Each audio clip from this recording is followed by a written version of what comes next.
He said, if you're in judgment, you're not in me. If you're not in me, you're not in love. If you're not in love, why are you there? Because whatever you judge, you have no authority over. Only what you love, you have authority over. You've got to learn to steward your heart in everything.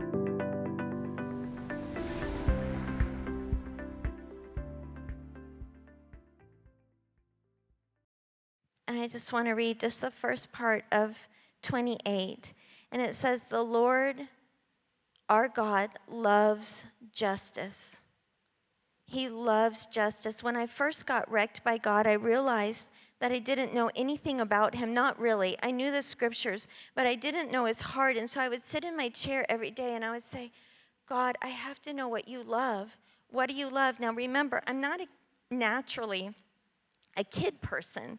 It's not that I love children, but like you see people who are just really, really anointed with kids.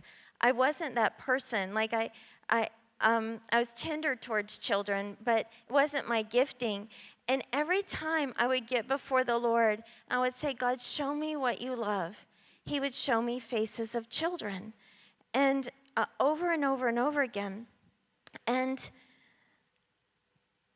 I began to realize that God really, it's not just something that we hear about, but God really, day and night, he hears cries. He hears literal cries from children, and that the cries of children can cry out for us or cry out against us. And I remember being at an orphanage for the first time, and I'm going to say some things. Just know I honor even my Chinese government. I love them so much. I have close friends now in the Chinese government. But I think unless you know what's going on, it's hard to understand, and it's maybe easier to not see. And so I remember going into the orphanage for the first time, and I remember it being eerily silent. And there were rows and rows of rooms of babies, and I don't know if there was 100, maybe 80 babies on the baby floor, lined up in 10 different rooms and in steel cribs, and nobody was crying. And I said, what's going on? But there's this front room in the front of the orphanage, and that room, the babies were crying. And so I asked the IE, I said, why are none of the babies crying except the babies in the front room? And she said, she didn't even blink about telling me. She said, those are the kids that are just abandoned. And she said, they're really upset because their parents have abandoned them, and so they're crying. And so in this room, we only give them food. And we'll change their diaper, but we will not hold them. We won't pick them up because we want them to learn that their voice has no value. This is demonic. This is the opposite of who God is and what he wants for his children. And she said, and so once they figure it out, and she said they all do. They all do. They boasted to me so many times. I would be in the hospital with a child having surgery, and some people from the orphanage would be with their kids having surgery, and they would say, our baby is just chucking a fit, man. She's just screaming her little head off. She just had surgery, not pain medication. They do things differently. And our baby would just be crying, and we would just be comforting. And I would say, our babies don't cry. And boast about that. Our babies don't cry. They know that they're not going to get their needs met when they cry. So they learn that their voice has no power, and they just stop communicating. And I remember seeing this little baby. She's like this big. And this in the very beginning, when they wouldn't let us do anything. We were mocked so much. In the beginning, and we were trying to figure out, how do you follow God's voice? How do you do what you know God's told you to do and honor the government? at the same time. How do you do that? And we didn't know. We were just figuring out, but God knew, and we would pray, and he would show us things. And so I would go, and I would hear, stuff going on, and I would go to the door, and I would say, "Can I come in?" And they would say, "No, you stupid woman. You're you foolish woman. Of course you can't come in. You're a foreigner. We don't let you into our orphanages to care for our kids." And they would laugh at me. They would, I would be standing there and not knowing what to do, and be trying to say something, and they would literally turn their back to me as I was talking. And what do you do? I don't know. I was just learning. And so we went home and we prayed and said, "God, what do we do?" And first of all, honor is really important. I'm so thankful for what Bill and Bethel have taught on honor, but honor of authority is really important to God. And it would have done me no good to be dishonoring of them, not only with my words, with my actions, but in my heart, to dishonor them. What I needed to do is I needed to figure out how to serve them. And in my service to them, God opens doors. And so simple. This stuff is not rocket science. It's so simple. We said, okay, well, what do we do? And we notice in the Chinese culture that they bring fruit, to people's homes when they want to show gratitude. And so we would bring the IEs, fruit, and we would, if we saw garbage outside of the door, we would pick up the garbage. And I noticed there were so many kids with cleft lip and cleft palates, and so we had cleft lip, cleft palate bottles sent from the States, and we just, I gave them to him and I said, "If you want to know how to use these," because I'm a speech language pathologist by profession before I moved, and so it was one of my things as I worked in a neonatal unit prior to what I'm doing now, and so I had some experience with that, and so we ordered bottles, so the gift of serving, the gift of giving, the gift of honoring, and the gift of waiting. We waited, we positioned ourselves in humility as much as we could, and we had to fight feelings, of being angry or being judgmental, or, like all the things, like when you're faced with injustice. If you're not feeling offended, I don't know that you're far enough into the darkness, because the darkness should be offensive. It should be an offense, not the person, but the darkness should be an offense. And so we had to figure that out and work with God in that, and how to honor the person but hate the sin, and to go after destroying the works of darkness. And so when we would go home every day, this was not a long period of time. I believe that God is not slow.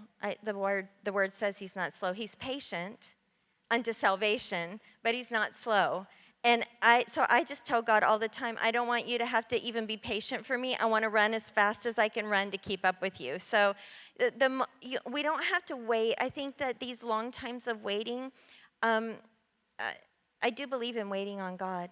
But I don't believe in long times of waiting. I believe he moves us from glory to glory, and he opens door after door after door. He wants the lost saved more than we do. He wants the orphans comforted more than we do.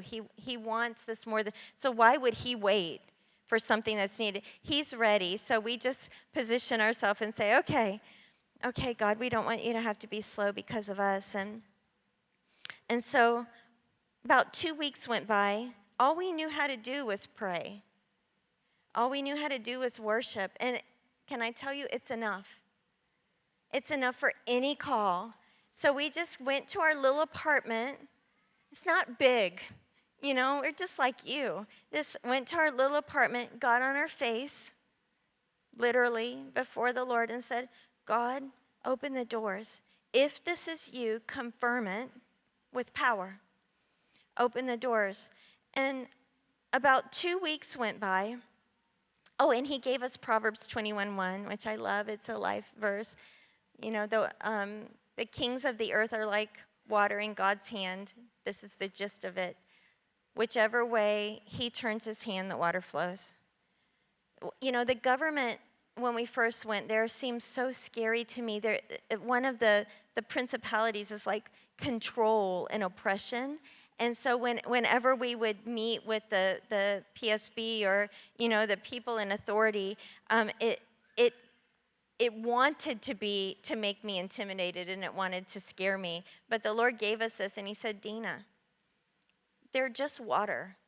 They're just water in my hand. Whichever way I turn my hand, it can't go in the opposite way. It has to go in the direction of my hand. So he just said, turn your hand in the direction of the kids. We know that that's what he wanted to do. We weren't begging God. We were coming into agreement with what he already wanted.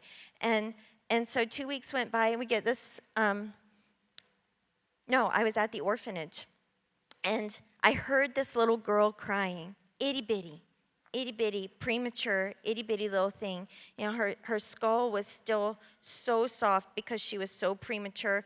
Her little legs just dangled when I held her in my hand, but I wasn't allowed to hold any babies at that time. They just said, okay, you can come in now, but you can't hold any babies, because they didn't want babies held so that the babies didn't cry. And so, and I had to be okay with that. You know, this is another thing. Like, I couldn't go in and just break down in tears. And I wanted to. Inside, what I saw as a mother broke my heart. But I couldn't go in and show that in front of the people that were extending, to a certain extent, trust to me. They actually opened the door and let me in. And it was important that I stewarded that trust and not made them feel like they were awful. And so I would say, oh God, I don't know if I have the grace. Like, I remember walking up the stairs, and because I've seen probably some of the most horrific things you could imagine being done to children. And I said, I don't know that I can do this. And he said to me, Deena, you asked me what I love. And he said, I showed you.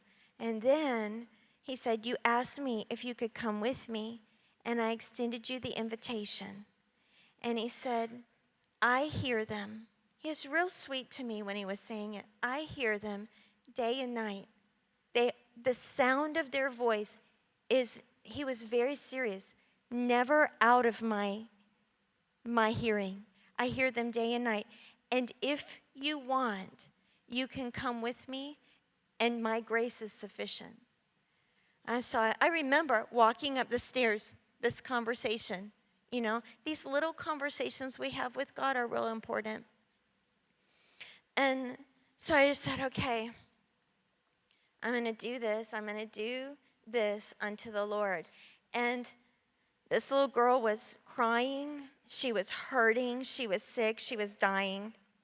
And I watched the staff. You know, she was itty bitty. And you know, like a little baby, like, you're always afraid how you pick them up. You know, if you've had a newborn, like, you know, like, you don't want to pick them up rough or anything. And I watched them as they grabbed this little preemie by one arm and pick her up. And it was her once a week they get a bath.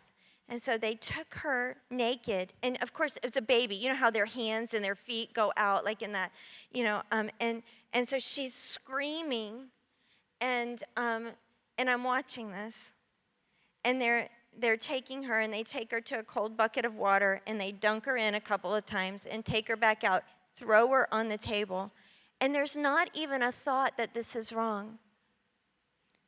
There can't be judgment on the person. Their father is not my father. They haven't learned the things that I learned. That's why I'm there.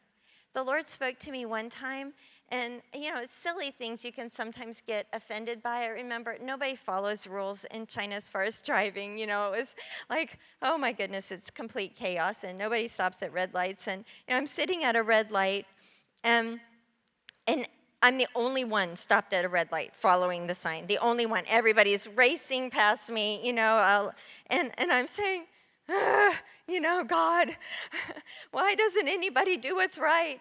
And he said, Deena, he said, if you're in judgment, you're not in me. If you're not in me, you're not in love. If you're not in love, why are you there?